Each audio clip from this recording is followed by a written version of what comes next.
that almost every Apple promotional image displays the time as 9:41 am, the time Steve Jobs unveiled the first or the original iPhone. Apple is just a really unusual company. Hey guys, this is Eradication and welcome to my top 60 things that you did not know about Apple. Let's start with backing.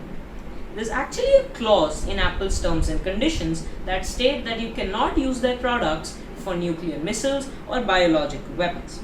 It's good to know. On the subject of weapons, multiple tests and videos have shown that the way the MacBook is constructed, it can stop bullets in its tracks. I wouldn't recommend you to test that theory. But something that a lot of people have unfortunately tested is that smoking around Apple equipment can technically void your warranty. Cigarettes contain nicotine, and because nicotine is technically classed as hazardous, Apple won't force its employees to expose themselves to it. So even if something breaks, they've been known to refuse repairs. Oh yeah, and a massive shout to SanDisk for sponsoring today's video. Okay, we all know Apple is wealthy, but it's tough to conceptualize just how wealthy. So to give you an idea, a rough idea, the company makes over $300,000 of revenue per minute.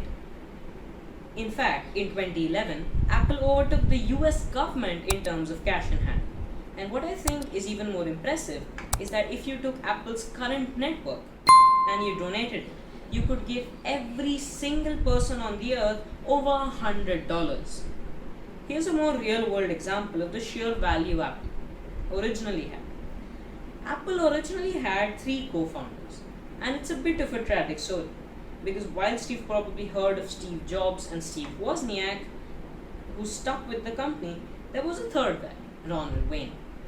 The reason he's a little less known is that he left the company after just 12 days, selling his entire share in Apple for just $800, which sounds alright, but he had held on to it. But had he held on to it, it would be worth well over $30 billion now.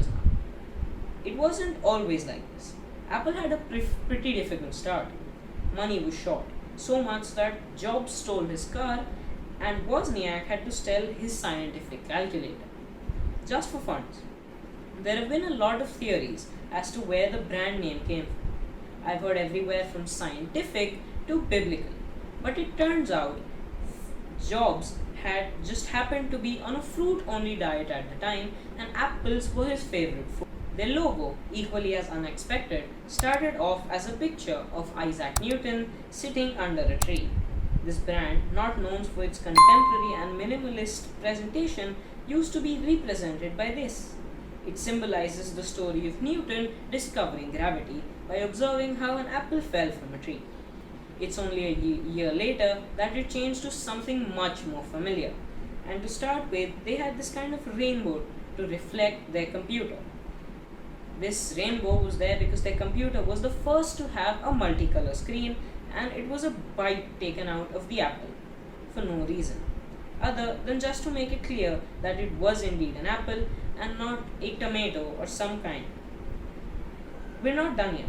This logo went through several iterations before we landed at what we have now, essentially just getting simpler over time. You might have already had a glimpse of this, but in a way, Apple is crazy when it comes to attention to detail. They have really particular ways of doing things, even if they are far from the easiest. For example, the animated flower wallpapers you see on the Apple Watch. They're all computer generated. Apple spent hundreds hours forming real flowers bloom over time. Another instance would be in iOS 6. Apple introduced metallic buttons that would reflect light differently depending on the angle your phone was facing. Both Steve Jobs and Steve Wozniak, before they were Apple, they actually worked together at a game development company called Atari. You might have probably heard of them. And you actually see remnants of this in Apple products. With the first iPhone, there was a hidden Easter egg where you could actually play the game, a breakout developed by these two guys in their last job. And speaking of the iPod, This was a product that went through many stages in development, lots of different shapes and sizes, and when the first iPod prototype was actually given to Steve Jobs, he famously dropped it in an aquarium. He used the resultant air bubbles to show the workers that there was still a lot of empty space inside it and that they had to cut down on it. And by the way, if you enjoy straight to the point tech content like this, a sub to the channel would be phenomenal. I'm trying to reach 100 subscribers by the end of 2020. You've probably heard of Siri, and you probably also strongly associate Siri with Apple. This was very nearly not the case.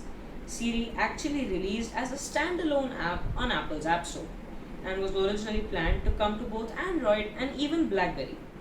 That is, until Apple intercepted this by acquiring Siri and building it exclusively into their own devices. And the voice of Siri ended up being a voice of a lady called Susan Bennett, but was very nearly Jeff Goldblum, an actor famous for his roles in a whole number of films. He is also just kind of a massive meme at this point. Apple have also had a few interesting projects. They were one of the first in the world to make a digital color camera. At the time, people were taking photos and they were used to waiting an entire week to see the developed and captured version of it. This was kind of huge. They developed a game console as well. Apple called their game console the Pippin. And it's kind of amazing that we're talking about a $600 box, which your current smartphone might well be 10,000 times more powerful than. So that was it for the first part, which was basically my top 20 of my top 60 things you didn't know about Apple. If you liked the video, do hit that like button. If you really liked it and you want to see more, subscribe to the channel. Let me know what you thought down in the comments below. This is Eradication signing off, and I'll catch you guys in the next one.